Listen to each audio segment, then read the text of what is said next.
News sur Europe 1. Dimitri Pavlenko, vous recevez ce matin le maire de la commune de Saint-Joire en Haute-Savoie. Bonjour Antoine Valentin. Bonjour Dimitri Pavlenko. Bienvenue sur Europe 1. Le 105e congrès des maires de France s'ouvre ce matin à Paris. Alors le thème cette année, communes attaquées, République menacée. Vous êtes un jeune maire, Antoine Valentin. D'abord, vous avez la petite trentaine, c'est votre premier mandat, élu sous l'étiquette d'hiver droite. Vous êtes signalé médiatiquement il y a 2 ans en publiant dans le Figaro une tribune dans laquelle vous alertiez les pouvoirs publics sur la hausse de l'insécurité dans les territoires ruraux. On a justement dans l'actualité l'attaque de cette salle des fêtes samedi à Crépol dans la Drôme. Donc Crépol, 500 habitants, 20 blessés, 1 mort. Vous vous dites quoi quand vous voyez une telle affaire? Vous vous dites ça pourrait arriver à Saint-Joire? Bien sûr, alors évidemment j'ai d'abord une pensée pour la victime, ses proches, et je ne peux que transposer cela dans ma commune. Puis très vite vient un sentiment de colère. Un sentiment de colère dont la façon est traitée de cette affaire, c'est-à-dire qu'on n'est pas là face à une rixe, mais face à une razzia meurtrière opérée par des racailles, par des tueurs, des sauvages. Une colère ensuite parce que depuis des années nous alertons sur le manque de gendarmes dans nos communes rurales, sur l'ensauvagement global de la société, et puis en colère enfin parce qu'on constate qu'il y a désormais 2 France, des morts que l'on honore, qui méritent des minutes de silence de la France insoumise, qui méritent des marches, et d'autres qui tomberont bien vite dans l'oubli parce que c'est celle de Français ruraux. Mais pour revenir très concrètement, donc Saint-Joire, je localise, on est donc en Haute-Savoie, on n'est pas très loin de Genève, entre Annemasse et Cluses, 3500 habitants. Vous n'êtes pas très loin de Villemoyenne, vous êtes un petit peu à l'écart aussi, et vous avez vécu, vous expérimentez, vous concrètement, ce déplacement d'une délinquance urbaine vers les campagnes. Vous savez, moi, ma gendarmerie n'accueille plus le public depuis des années. Mes gendarmes sont en sous-effectif. Nous sommes ici à Paris. Vous avez l'équivalent d'un policier pour 350 habitants, quand dans mon territoire, on compte un gendarme pour 1800-2000 habitants. Donc on a créé des déserts de sécurité et la nature, comme la délinquance, a horreur du vide. Donc nous voyons des populations nouvelles s'installer dans nos territoires. Moi j'ai eu une installation massive de délinquants albanais venus monter spécifiquement un trafic sur le territoire de ma commune. Pourquoi? Parce qu'il n'y avait pas de présence de gendarmes? Parce qu'il y a moins de gendarmes, parce que les enquêtes sont plus difficiles à mener, parce qu'il y a moins de concurrence entre les délinquants eux-mêmes. Ce sont des territoires vierges, des territoires plus faciles à venir conquérir, et ce ne sont pas les annonces du ministre de l'Intérieur de la création de 200 brigades dont plus de la moitié sont en réalité des camping-cars. Elles sont bienvenues quand même, ces nouvelles brigades de gendarmerie. Vous savez, moi, dans vous en avez chez vous d'ailleurs, par exemple? Alors, pas sur le territoire de ma commune, il y en a en Haute-Savoie. Mais il faudrait déjà pourvoir les postes vacants. Moi, dans ma gendarmerie, il y a des postes de gendarmes qui ne sont pas pourvus.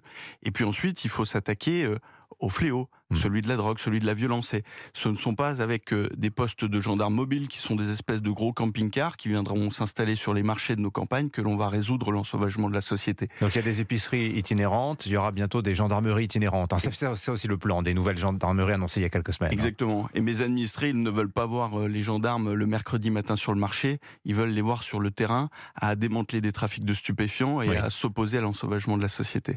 Alors, vous avez d'ailleurs investi, vous à Saint-Joire, je rappelle 3500 habitants, c'est une petite commune, Antoine Valentin. Vous avez investi dans du matériel qui est celui auquel on pense plutôt pour une grande ville, vidéoprotection, policiers municipaux, des équipements de protection pour vos agents, etc.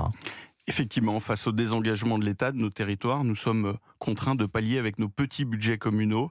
Donc effectivement, nous avons installé une 50aine de caméras, engagé 2 policiers municipaux qui sont armés, qui travaillent la nuit.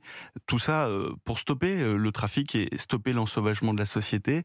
Et c'est un effort qui est important mais qui est difficile. Vous savez, nos dotations baissent. Ma commune touchait il y a 20 ans chaque année 680 000 € de dotation générale de fonctionnement, c'est-à-dire une dotation donnée par l'État. Cette année, nous avons touché 232 000 €. Donc nous venons 3 fois moins qu'il y a 20 ans. 3 fois moins, 400 000 € par an.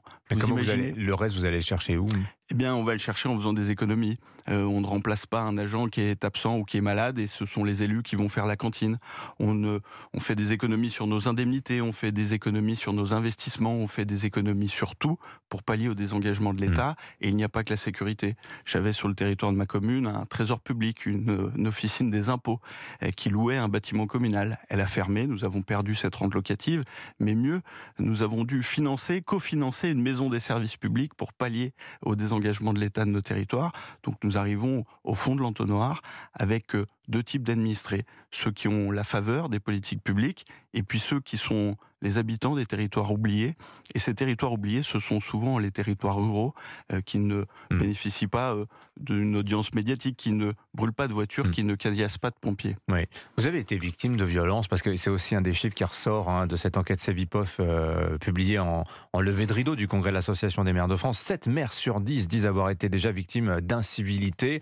Alors, c'est une grande catégorie qui va des injures aux coups et blessures.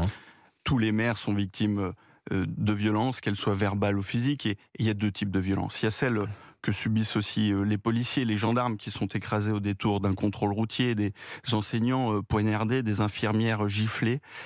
C'est celle de l'ensauvagement d'une frange de notre société. Et puis il y a une deuxième violence dont nous sommes les réceptacles malgré nous.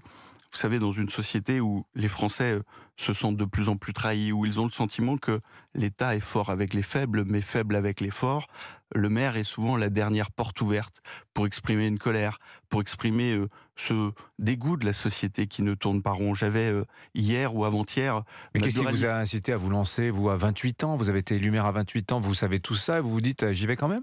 Oui, j'y vais quand même parce que, en étant maire, on voit tout ce qui ne fonctionne pas en France, mais on voit surtout que notre population est magnifique. Nous avons là des chefs d'entreprise qui se battent pour faire tourner une petite PME, des membres d'associations qui font tourner un club de foot, une association de rugby, et tout ça nous donne foi en la France, en notre pays, même si tout ne tourne pas rond. Merci Antoine Valentin, le maire de la commune de Saint-Jouard en Haute-Savoie était ce matin l'invité d'Europe 1 Matin. Bonne journée à vous Antoine Valentin.